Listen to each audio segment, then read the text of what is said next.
Hello, Year 5. I hope that all of you are healthy and sound safe. Today we are going to start our third term with a new topic, which is light and shadow. Your study note is covering the learner's book from pages 78 to 95, and it also includes all the important points. However, you may use your book to enjoy the activities. In today's session, we are going to cover till page 6 only in your study note. Let's start, and I hope that you enjoy this presentation. Light sources. Any object that gives out light is called a light source. Some light sources are natural, which means that we find them in nature, like the sun, the stars, the fire, and the lightning. Those are some light sources which are known as natural light sources, as we find them in nature. Other light sources are artificial. Artificial means people make them, like the electric lamp, lighted candles, and fireworks. Those are examples of artificial light sources: the electric lamp, the lighted candle, and the fireworks. Important notes. Please concentrate very well. The sun is the main source of light on the earth. The sun is a star, and it's considered to be the main source of light on the earth, as the sun gives us light and heat. Not all bright objects are light sources. When you look to an object and you find that it's bright, it doesn't mean it is a light source. Some objects only reflect light from the light sources around them. And we have a very popular example, the moon.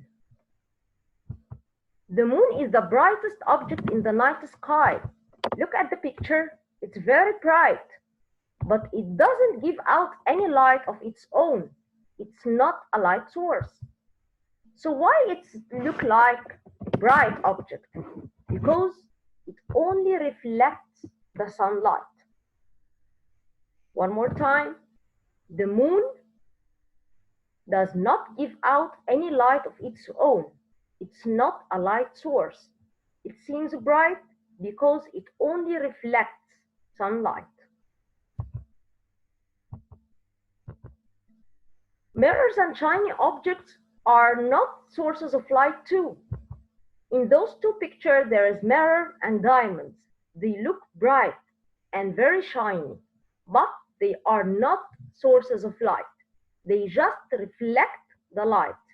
So we may call them light reflectors. Mirrors and shiny objects aren't source of light. They didn't give out light. They just reflect the light.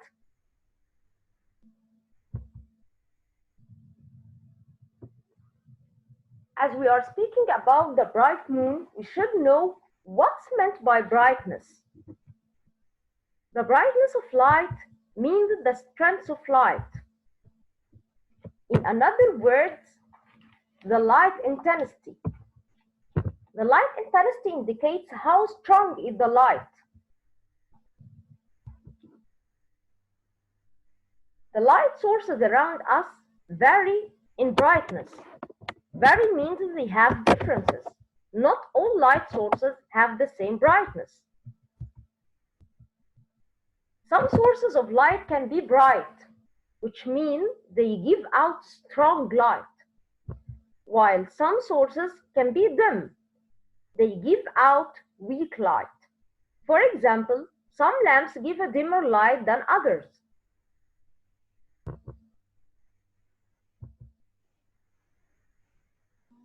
What are the sources of bright light? Of course, the sun is the biggest light source. Also, some floodlights in a stadium is a bright light source. As you see in the picture, the floodlights can light up a very huge stadium.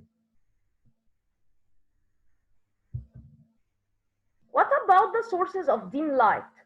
Actually, we have many sources of dim or weak light, like night light lamp, candles, small torch, or matches.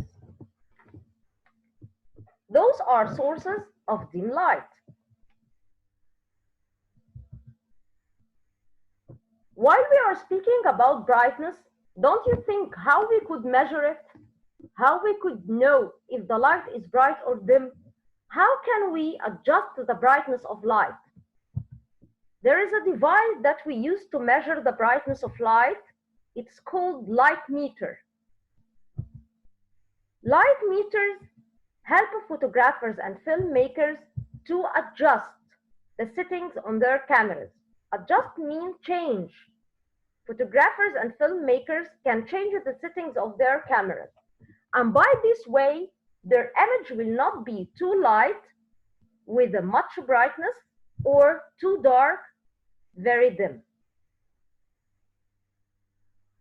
This picture illustrates the light meter, which help photographers and filmmakers to adjust the settings of their cameras, and by this way, their images will not be too light or too dark. How light travels. How light could spread and fill the whole room we are sitting in. Scientists found that the light travels in form of rays.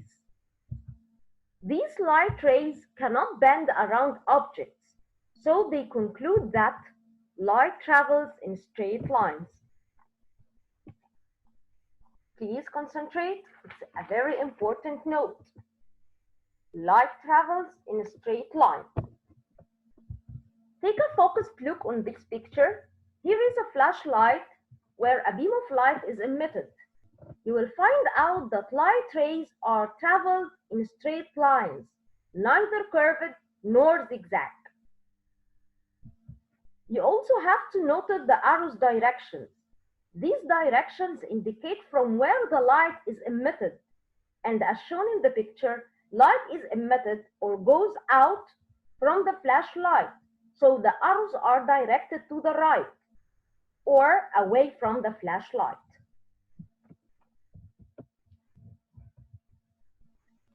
Now we know very well that not all objects can give out light.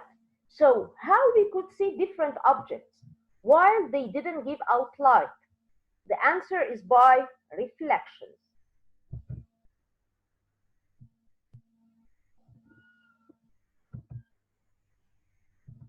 Light reflection is the bouncing of light rays when light falls on a reflecting surface. When light rays hit a surface or bounce off a surface, it's going to be reflected. The amount of light that is reflected depends on the material the object is made from, as we are going to see in the next example. Mirrors and shiny objects reflect almost all of the light that falls on them and enter our eye, so this object seems to be bright.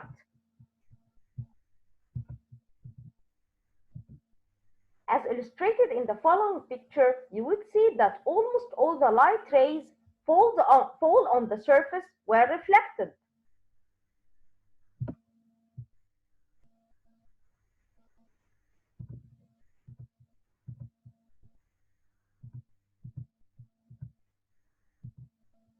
What about dark or dark objects? Let's see the difference. Dull or dark or black object absorb most of the light that fall on them. In another word, light doesn't reflect off the surface well, so these objects seem dark. One more time, dull, dark, and black objects absorb most of the light that falls on them. In another word, light doesn't reflect off the surface well, so these objects seem dark. As illustrated in the picture, you would note that almost the light rays fell on the dark surface are not reflected off it. It's absorbed by the dull surface. Reflecting light rays. When light rays bounce off a plane mirror, we are going to find out that the light ray coming from the light source to the mirror is called incidence ray. This light ray, when bounce off the mirror, we are going to call it reflected ray. If we divide the mirror into two equal parts, we're going to find that the angle between the incidence ray and the normal is called angle of incidence. The angle between the reflected ray and the normal is called angle of reflection. One more time. The light ray coming from the light source to the mirror is called incident ray. When this light ray bounces off the mirror, we're going to call it reflected ray. The angle found between the incident ray and the normal is called angle of incidence, while the angle found between the reflected ray and the normal is called angle of reflection.